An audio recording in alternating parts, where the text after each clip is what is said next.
En ce moment précis, quelque part dans un data center californien, un GPU NVIDIA traite 8 milliards de calculs par seconde.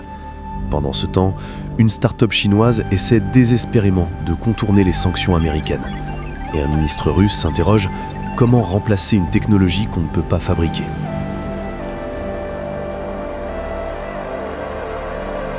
Imaginez un monde où une seule entreprise détient les clés de l'intelligence artificielle. Une entreprise qui façonne la technologie de demain et influence déjà la géopolitique mondiale.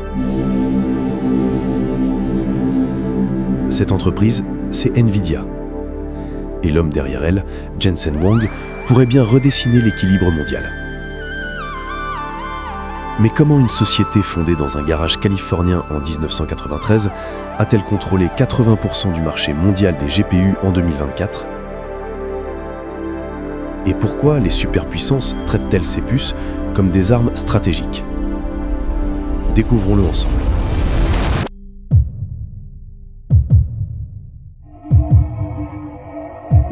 L'ère de l'IA ne repose pas uniquement sur les algorithmes brillants ou les milliards de dollars investis. Elle repose sur le silicium, sur la puissance de calcul brute.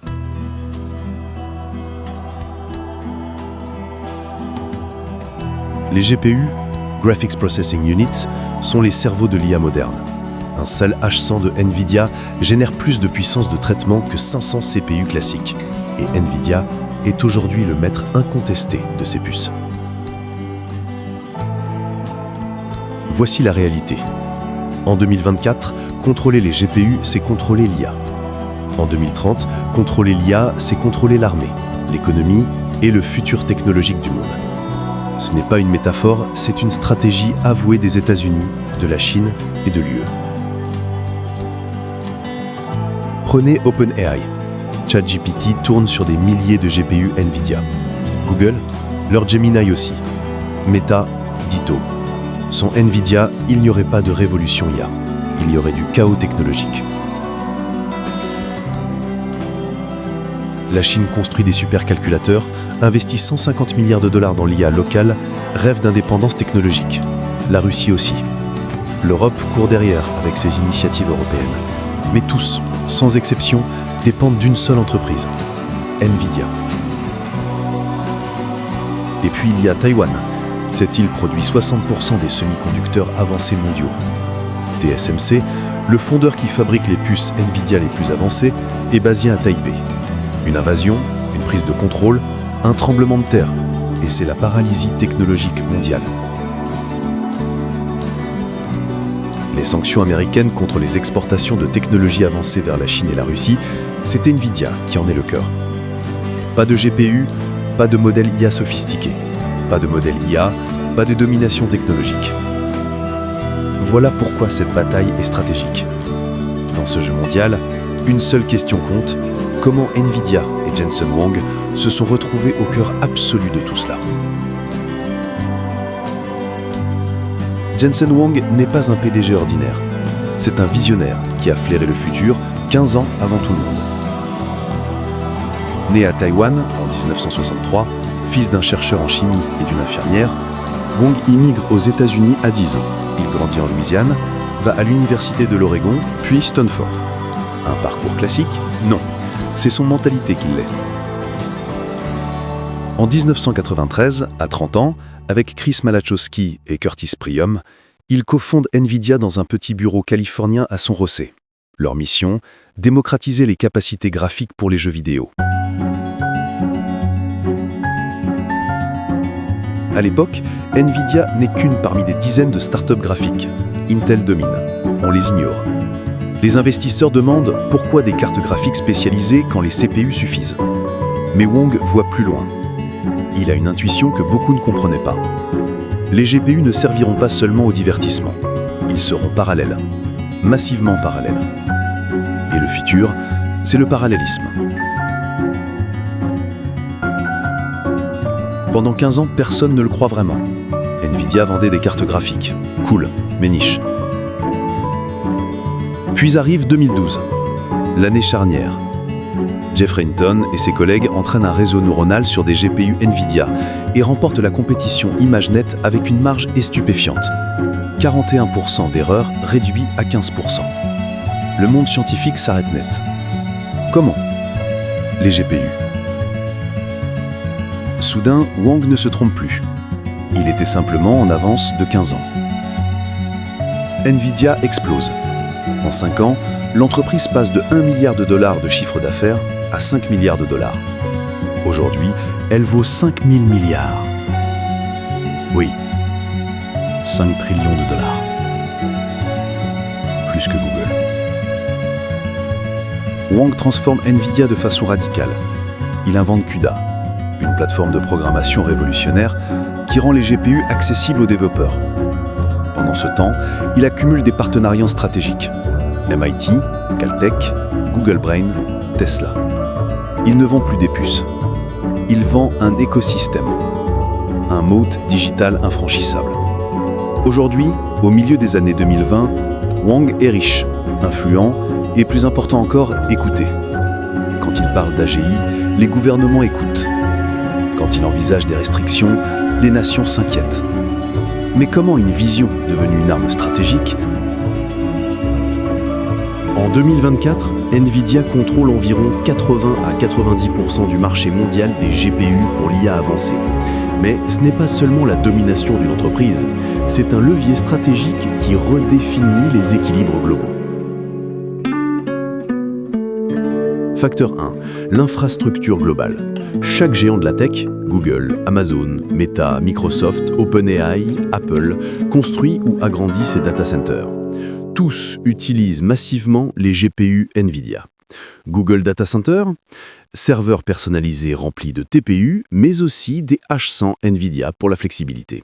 Amazon Web Services, leurs instances GPU les plus puissantes, NVIDIA H100 et A100. OpenAI, 20 000 GPU NVIDIA, estimés à 500 millions de dollars seulement en hardware. Sans eux, pas de ChatGPT moderne, pas de Gemini avancé, pas d'IA récursive capable d'améliorer ses propres modèles. NVIDIA a créé une dépendance économique si profonde que ces géants ne peuvent pas la remettre en question sans paralyser leur innovation pendant 3 à 5 ans.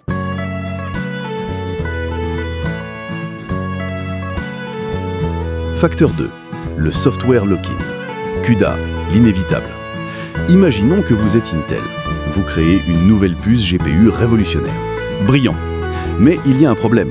99% des modèles IA du monde sont codés en CUDA. CUDA est la plateforme de programmation de NVIDIA. Elle est optimisée, rapide, universelle. Des millions de lignes de code dépendent d'elle. Des années de recherche. Pour passer à Intel, il faudrait réécrire tout. Cela prendrait 2 à 5 ans. Pendant ce temps, vos concurrents avancent. CUDA est un moat digital plus puissant que n'importe quel brevet. C'est un écosystème captif. Intel le sait, AMD le sait, Google le sait. Personne ne peut vraiment le contourner rapidement. Facteur 3. L'omniprésence systémique. NVIDIA ne vend plus seulement du matériel. Elle fabrique la colonne vertébrale technologique du futur.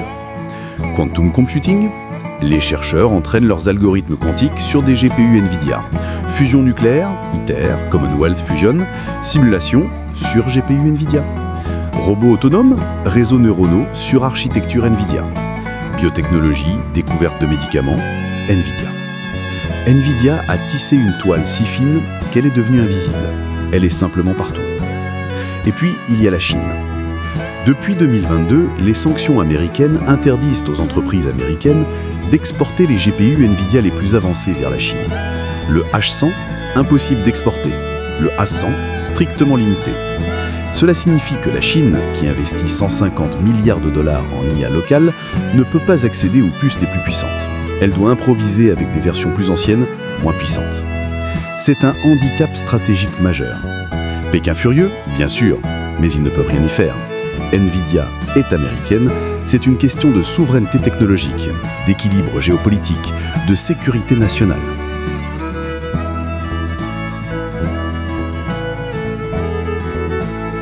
Facteur 4. L'effet multiplicateur sur les décisions gouvernementales. Les États-Unis ne posent plus la question « pouvons-nous dominer l'IA? La question est comment allons-nous gérer la dépendance mondiale à Nvidia tout en maintenant notre avantage? C'est une question de résilience stratégique. Et la réponse ressemble à ça. Protéger Nvidia des acquisitions étrangères, limiter les exportations de puces avancées vers les rivaux, investir dans des alternatives domestiques, Intel, Qualcomm, sécuriser Taïwan et ses capacités de production, influencer les décisions d'innovation de Nvidia via des subventions et des partenariats.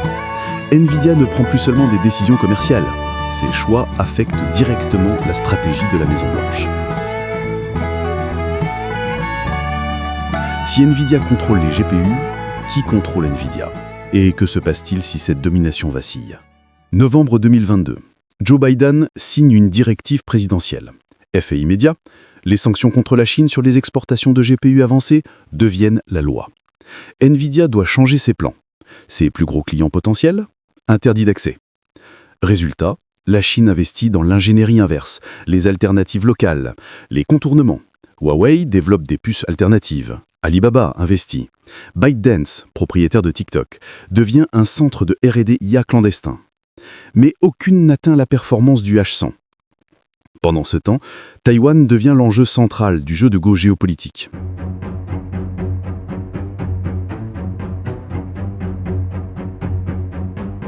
TSMC, Taiwan Semiconductor Manufacturing Company, est le fondeur qui fabrique les puces Nvidia les plus avancées. 90% de tous les semi-conducteurs de pointe mondiaux viennent de Taïwan. TSMC représente 54% du PIB de l'île. Si Taïwan tombe, ou si la production s'interrompt, même pour une semaine, c'est une crise économique et technologique globale. Les tensions montent. Chine affirme que Taïwan est un territoire perdu. Les États-Unis renforcent la défense de l'île. Des convois militaires navals passent en permanence. Les discours se durcissent. Pékin sait ça. Washington sait ça. Tokyo sait ça. Et Nvidia? Nvidia compte sur cette stabilité pour exister. L'Europe, voyant ce cauchemar, décide d'agir. En 2024, l'UE lance le CHIPS Act, 43 milliards d'euros pour créer une industrie de semi-conducteurs européenne indépendante. Intel reçoit des milliards pour construire des usines en Allemagne, en Belgique, en Italie. Pourquoi? Parce que dépendre de Nvidia, de Taïwan, de la géopolitique USA-Chine, c'est construire sa future technologie sur du sable mou. La Corée du Sud, dépendante à 100% de TSMC et de Nvidia pour sa compétitivité technologique, investit dans Samsung Foundry, lance ses propres projets IA. Japon, même chose, investissement massif dans Rapidus, un fondeur japonais. La bataille pour la souveraineté technologique n'a jamais été aussi intense, et elle ne fait que commencer. Mais voici le twist.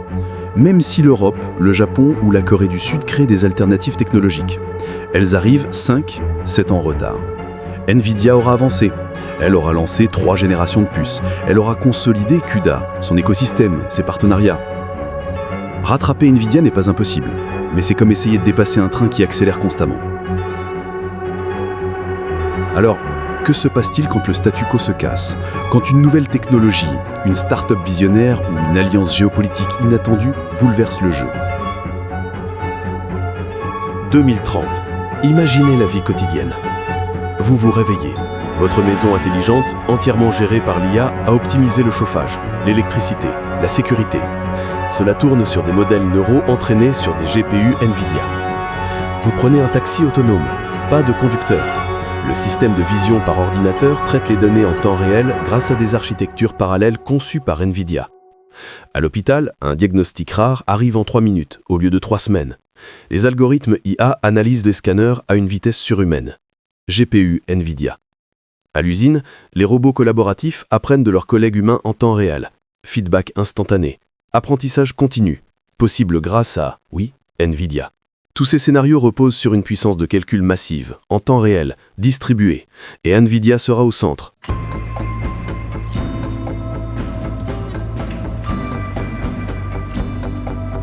Mais voici le problème. Les GPU d'aujourd'hui ne suffiront pas. L'entraînement de GPT-4 a consommé 50 000 GPU H100 pendant plusieurs mois. Le coût énergétique, plusieurs mégawatts. Un seul data center OpenAI consomme autant d'électricité qu'une petite ville.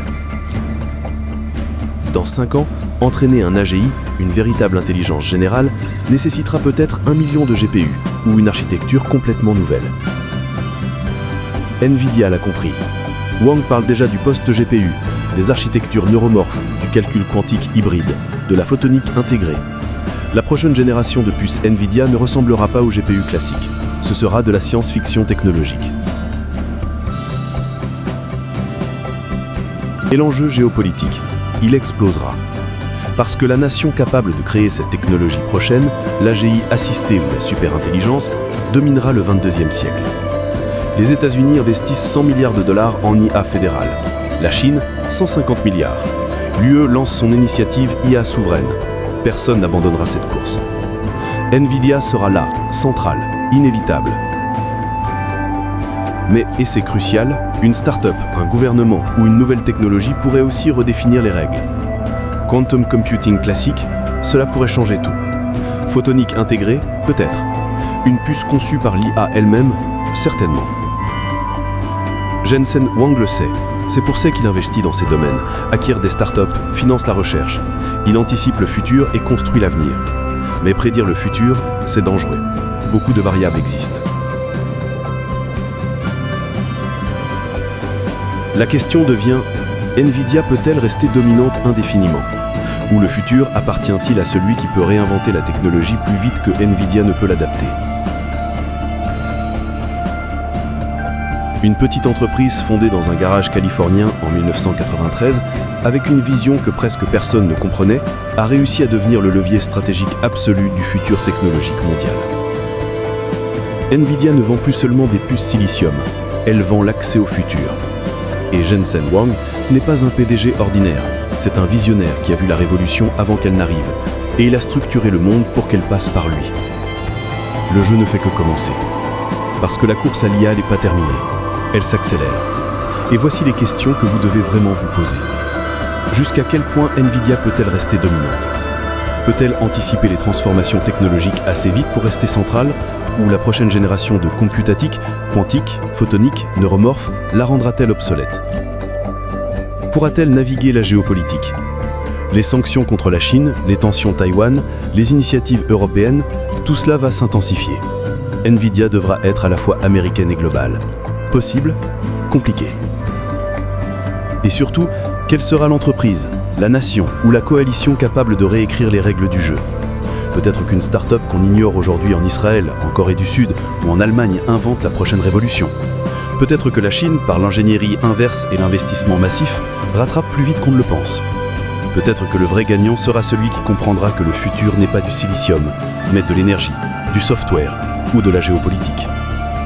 Une chose est certaine, le futur de la technologie se décide maintenant, et il passe par Nvidia, pour l'instant.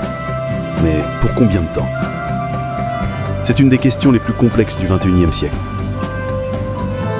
Si vous voulez suivre l'évolution de cette course technologique et géopolitique en direct, abonnez-vous à la chaîne et activez la cloche.